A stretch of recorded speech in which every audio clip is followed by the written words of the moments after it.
Excited that we can meet. I tried over streaming. We are live. Now we're streaming. Okay, good. We'll begin the Housing Committee meeting of Akron City Council. I'd like to, the members are myself, Fusco, Swirsky, McKittrick, Connor, and Samples. Is that correct? That is correct. And we have all members here except for Swirsky. Thank you so much. Very good. I'd like to entertain a motion that we accept the minutes of the previously held meeting. So move. Is there a second? Thank you. All those in favor signify by saying aye. Aye. Against? Okay, not hearing any. We will consider those approved and we will move forward. I do see some special guests that we have here this afternoon. We want to welcome you. Typically, the way we operate the meetings is that we'll recognize you and then we'll move on to the next person, try to give everybody an opportunity to speak. However, though, I'd like to, I see Lauren Green Hall is here again from the Fair Housing Contact. Thank you for joining us today. Appreciate you being here with us. I also see Debbie Berry, Akron Metropolitan Housing Authority, correct? Thank you for joining us as well. I'm going to try to get everyone else that I see here. Christina Hodgkinson from AMHA as well. Thank you for joining us today too. Am I missing somebody? I'm hoping I'm not. So with that, we'll begin the meeting, and especially our friends here from AMHA, you are our new guests. And so I assume you know why you're here, and the legislation that's before us, there's two different pieces here. One of them is in reference to the prohibit discrimination here in the city of Akron. Is changing the, and this probably affects you all to a certain extent. Obviously, the source of income is what we refer to this piece as. I'm certain that you're probably up to date on the proposal on that particular one. And then the other one is we call it pay to stay, I believe. So I don't know what kind of effect that would have on you all. But so if one of you like to introduce yourselves again, or both of you, that's fine too. And if you have any comments, coming forward, we'll welcome your comments. And then after that, maybe open it up to the committee members and see if there's questions, if that's okay. Very good. Mr. Chairman, if I could start. Okay, very good. Oh, yes, I'm sorry, Brian. My name's Brian I'm so Gage. Sorry. I didn't see you there. Thank you. So you're welcome. That's okay. Yeah, thank you. Mr. Chairman, I'm Brian Gage. Yeah. Thank you for joining. I'm the Executive Director at Akron Metropolitan Housing Authority. Yeah. Thank you and the distinguished members of the committee for having me today. I really applaud the city and the committee for discussing this legislation during Fair Housing Month. And in fact, one day after the 53rd anniversary of the signing of the Fair Housing Act. AMHA is in a unique position as both the largest landlord in Akron and Summit County, as well as the local administrator for the Housing Choice Voucher Program. Similar to the city, as recipients of HUD funds, we have an obligation to take affirmative actions to promote fair housing. AMHA supports the legislative proposals and believes they remove barriers to fair housing in our community. With the chair's consent, I'd like to turn the meeting some time over to Debbie Berry, who's my subject matter expert on the voucher program. Thank you, Brian. Thank you so much. And I apologize for not seeing you. There's a lot of squares on my screen. I don't know about everyone else's, but I apologize for that. So yes, please go forward. Debbie?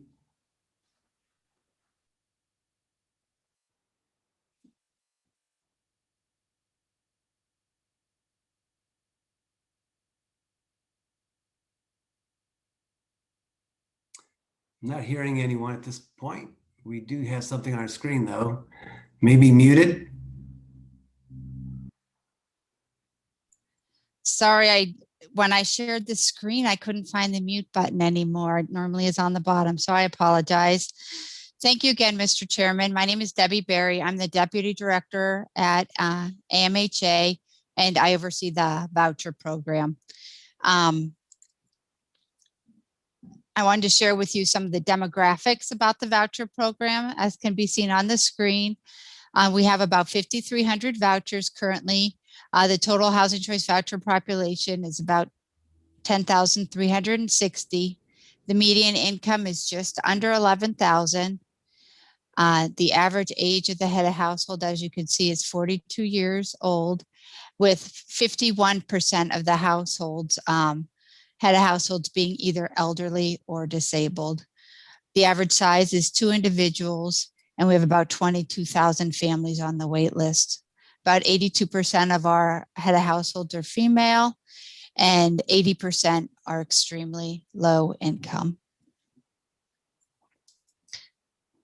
As you know, the Housing Choice Voucher Program is the federal government's largest program. Participants can choose housing in Summit County, or they can also port out any housing that meets the requirements of the program. The requirements of the program include health and safety standards and the reasonable rent requirement. A housing subsidy is paid to the landlord or the owner by the housing authority, and that housing subsidy is called a HAP. The family pays 30% and up to 40% at move-in of their income towards rent. The time it's over 30% is if the payment standard, if their rent is over the payment standard. Moves are permissible after 1 year, as long as the resident gives notice to the housing authority and to the landlord. Security deposits can be no more than 1 month's rent, and at any time, there can be 350 to 650 voucher holders looking for a unit. AMHA does do a criminal background check during the eligibility process, and we do encourage landlords to follow their normal screening criteria, whether that be background, credit, whatever they would follow for all of their other renters. In order to get the process started, the voucher holder gives the landlord an RTA, which is request for tenancy approval. The landlord submits that form with the participant's signed voucher and turns that into AMHA. We either accept them by mail or in a Dropbox, and the contract and leasing team will contact the landlord about the upfront rental quote. If accepted, the unit will be scheduled for inspection within 10 business days. Right now, we're currently at 5 business days, but as we increase our issuance of vouchers, it can be up to 10 business days. And if the rent is declined, the client will be mailed a new request for tenancy approval. Once the unit passes inspection, the landlord will be contacted to finalize the rental office and pick a move-in date. And then the contract and leasing team mail out the contract within 10 business days to the landlord, along with the lease and tenancy addendum. And then payment is released as soon as we get the documents back. The rent reasonableness is to ensure that the owner's rent is reasonable. It's a third-party app that we use. It compares the rent on the unit to other units that are unassisted. The initial inspection is conducted to determine that the property meets the health and safety standards and to document the information on the RTA to make sure it meets the rent reasonableness. All utilities must be in service prior to the first inspection. The landlord or the tenant receives the credit for the utility responsibilities. Also, we do check for the lead paint, and we do go with the protect your family from lead in your home. If the unit fails inspection, the landlord will be allowed up to 2 re-inspections or up to 30 days from the first inspection for the work to be completed. The landlord cannot be a parent, grandparent, child, grandchild, sister, or brother, and they must have a good record with the housing authority. We use Summit Housing Search to help our residents find housing. And if they go to the akronhousing.org, you can click on the social service login, and that brings you to the Summit Housing Search. Our inspections are initial or move-in, annual or biennial. With COVID, all of our inspections have been biennial. And then a special inspection. A resident, landlord, or someone else in the neighborhood can call in for a special inspection. And we are in the pilot program for the UPCSV. That pilot program has been going on for 4 years, and it's just the new program that replaces HQS, which is Housing Quality Standards.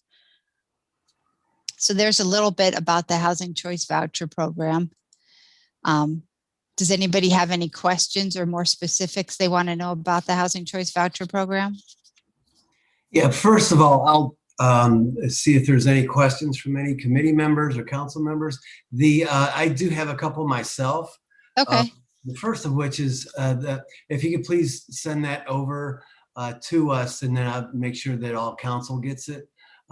This here report. Thank you so much for preparing it, and we appreciate it.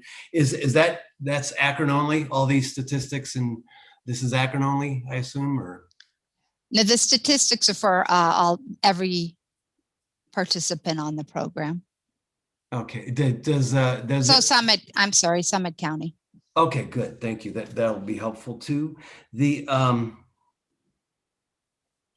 What are the so there's annual inspection you mentioned, or so every year they continuously get inspected? Correct? Yes, there's an annual inspection or a biennial inspection. And before COVID, we had a good landlord program, which we offered the biennial inspections to, and it was there were about 2,000 landlords, 2,000 of our units on the program, about 1,000 of our landlords that met the biennial processes. And that was that you couldn't have been abated. Your unit couldn't have been abated in the last 2 years. And you didn't have a need for any special inspections. But since COVID, we've gone to biennial for all of our inspections, just to keep the distance with the inspectors. Okay, very good. Thank you. I see Mr. Malik, he has his hand up. Mr. Malik? Thank you, Mr. Chair. And thank you, all of our guests. Ms. Berry, that was a very helpful and informative presentation. I guess, just kind of as a general matter, I think one of the common objections that you see to SOI protections is, landlords who say, oh, well, the voucher program is cumbersome and there's administrative and bureaucratic requirements, and I don't understand it. I don't want to have to deal with all of that. Can you just kind of talk a little bit about, how you work with landlords to try to make the process as seamless as possible? I know there's a lot that goes on from the AMHA end. Certainly. As with all government programs, I would have to agree it's probably overregulated, but we care about our landlords on the program, and it is a collaborative effort with us trying to get out as quickly as we can. The program guidelines require that you get out to do the inspection within 10 days. Right now, we are currently at 5 days. We do realize that getting out to do the initial inspection as quickly as possible is helpful to the landlord. Certainly, we also ask the landlords to call us if they have questions. A lot of times the residents are confused, so we will pick up the phone when the resident calls and call the landlord, try to fill the landlord in on what's going on with the resident. Thank you so much. I guess the only other comment that I have is, I know sometimes with this kind of thing that education and implementation is almost as important as passing the law in the first place. So I hope that's, something that we can be collaborative about, assuming that we do go ahead and pass this, which I hope we do. Thank you. If I could add just one thing, our inspection supervisor is more than willing to do one-on-one conversations with the landlords. He does have bi-weekly new landlord meetings via Zoom, but anytime there would be a new landlord on the program, he's more than willing to go over the rules and the regulations with the landlords. We've also tried to do a little marketing on our own. I think everyone is aware. We have 15 zip codes for opportunity. So the supervisor has been reaching out to landlords in those zip codes of opportunity, marketing the Housing Choice Voucher program and trying to get new landlords on the program. Okay, good. And these 15 zip codes of opportunity, can you supply that for council? Where they're like located? They're in Summit County. The 6 that are in the Akron area are zip codes 44221, 44223, 44303, 44319, 44321, and 44333. Okay. And those areas are opportunity zones based on desirability, or why are they considered the opportunity codes? There's lots of our voucher holders in those areas, higher opportunity zones, better schools. So that's how they were selected. Oh, okay. And with that, the rents, currently the payment standards are what determines the rents, and the payment standards not in those zip codes are 100% of the fair market rent. The payment standards in these 15 areas are at 110% of the fair market rent, so that they are a little bit higher. Okay, thank you so much. Thank you. I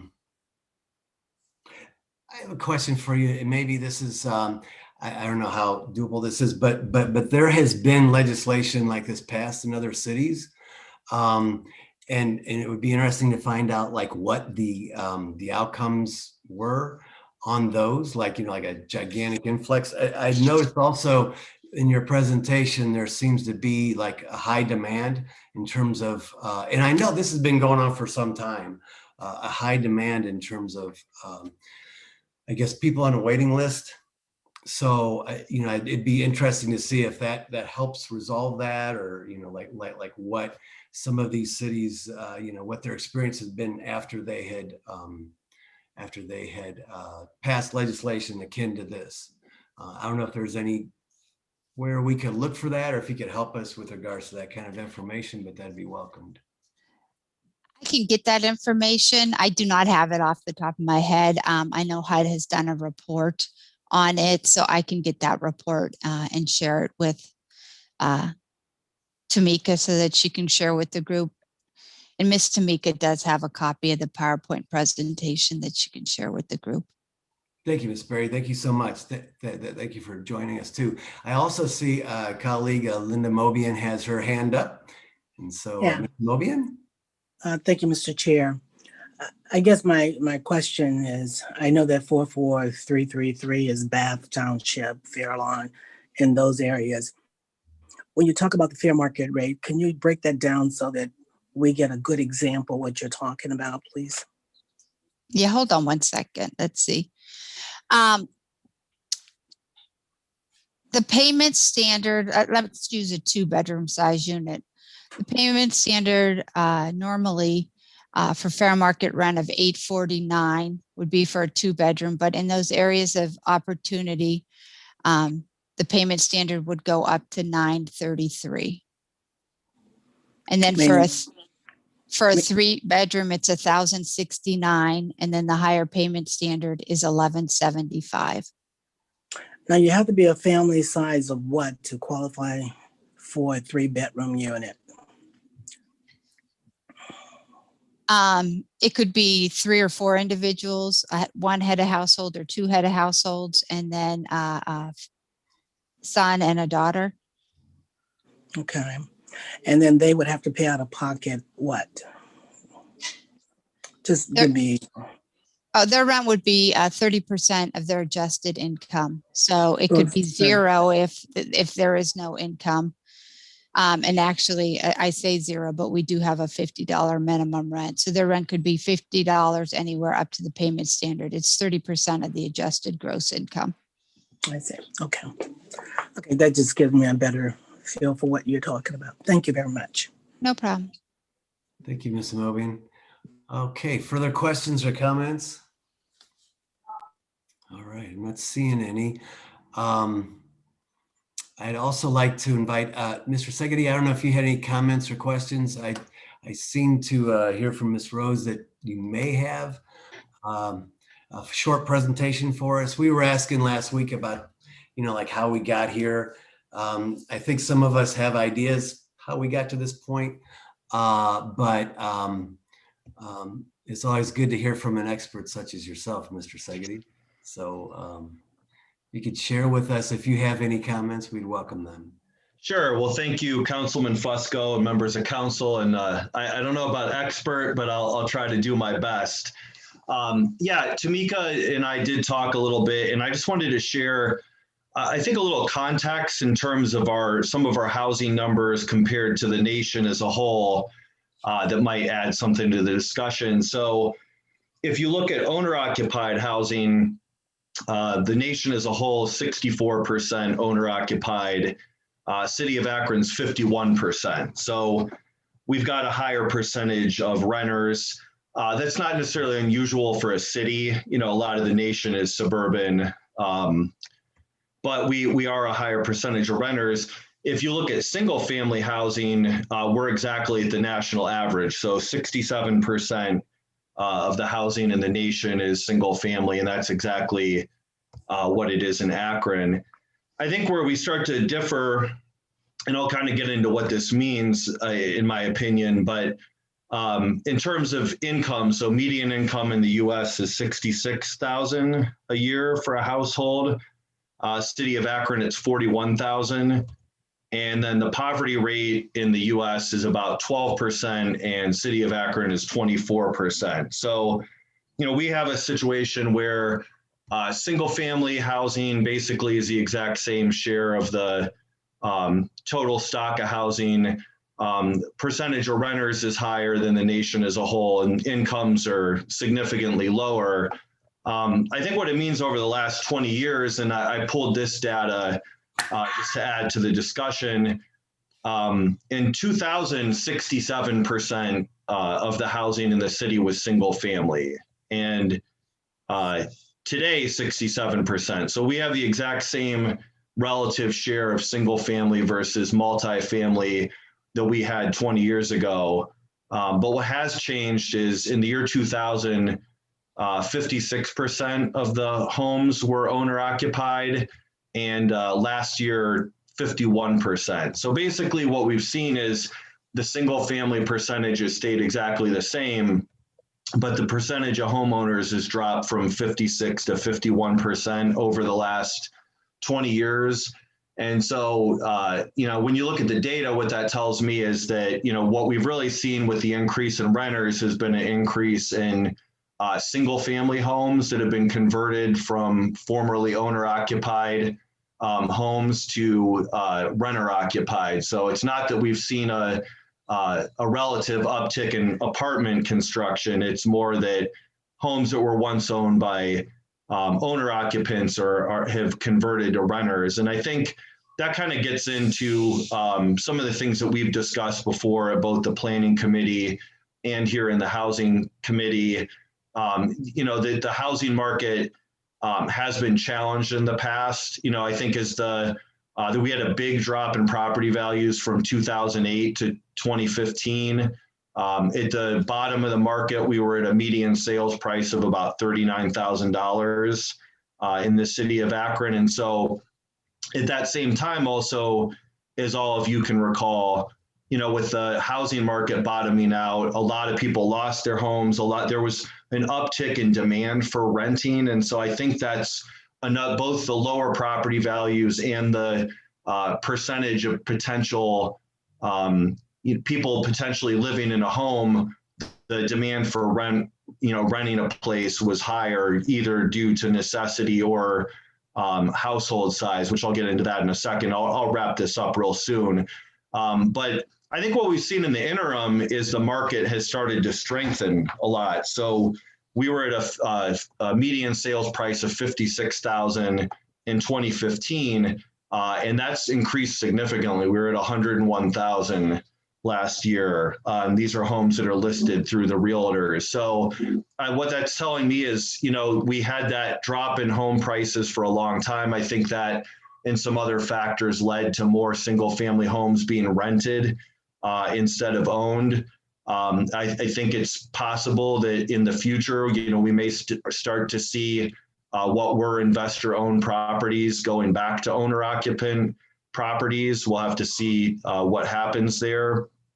And I think another thing that's been driving this and some of the demand for renting is in the city of Akron, 70% of all the households are one or two people. So I think that stat always surprises people. I think people still imagine that the typical household is, 2 adults and 2.2 kids and a dog and a cat. And I can't speak to the dogs and the cats, but I think that what we've seen as well as in the nation as a whole is families look different. A lot of people are singles or older people that live alone, or couples of some kind, or a single mother with a child, and all sorts of other combinations. But with that smaller household size in the city, I think that's led to more demand for rental property, for a rental model for some people too. So I guess in wrapping up, I just say that, as we've talked about in some of these meetings before, our administration definitely feels like we need more housing, both single family and apartments. With some of the aging housing stock we've got, certainly see a big role for rehab of homes. But I'll turn it back to you, Mr. Chairman, but hopefully that gives you just a little bit of context, on what our housing market looks like in the city compared to the U.S. and what some of the trends have been over the last 20 years. Thanks, Jason. I just think it helps me and others, I'm hoping, in terms of figuring out, where we've been and where we're going, how we're going to get there. Like I said, I think it would be prudent for us to maybe set a goal of increasing that property ownership. And I know that as a result of the recession, we've seen an increase in foreclosures, obviously, and obviously a decrease in credit scores. And I think that's part of the problem. However, though, thinking forward in terms of, trying to figure out ways that, and I do believe Fair Housing and other organizations out there, they educate folks on owning property versus, renting and so on and so forth. I know there's other organizations out there that do that, but it seems as though, based on the study that we've seen from the realtors, that, it's that upfront down payment that seems to hinder a lot of folks moving forward in terms of, ownership. Their income levels may be adequate, but that down payment piece seems to be a challenge. So I don't know if there's other, thoughts on some of that, but I think, moving forward, that should be something perhaps we need to have more discussion within this committee on, is trying to figure out ways to help that, the down payment piece in terms of the home ownership. So is there any other questions at this point? We do have, I will let the committee know and council know that there's some others that wish to speak to the committee, reference this legislation. And so next week we'll schedule more folks so that they have an opportunity to speak as well. But if there's no other questions or concerns at this time, I'm looking, not seeing any. Ms. Samples, I see your hands up. Thank you, Mr. Chair. In the meantime, while we are waiting to hear from others in regards to this legislation, I would encourage committee members and even council members to log on to some of the hearings that the magistrates at the municipal court are conducting as it relates to evictions. They are still conducting them via Zoom. If you reach out to Montrella Jackson, I'm sure she will supply you with the Zoom link, or even Magistrate Connie Hightower. I think it helps give some insight as to how they have structured their evictions and how they are going, and the volume in which they are facing. I just think it just adds to context of this legislation and why it's important, and to really actually see the work that they are doing to try to keep the docket moving in the midst of COVID. That's all. Thank you. Thank you, Ms. Samples. Thank you for that. Encourage everyone on the committee and beyond to do that as well. Very good. If there's nothing else to come before the committee, I'd like to entertain a motion that we take time and refer all this legislation. Is there a motion? So moved. Is there a Second. All those in favor signify by saying aye. Aye. Aye. Thank you. On the agenda, that's on the agenda. Lauren, did I see your hand up kind of? Was that a? I was, sorry, I can't figure out how to raise my hand on Zoom anymore. That's okay, this works. I did just want to just, again, put myself out there. If folks do have specific questions, I'm happy to answer them.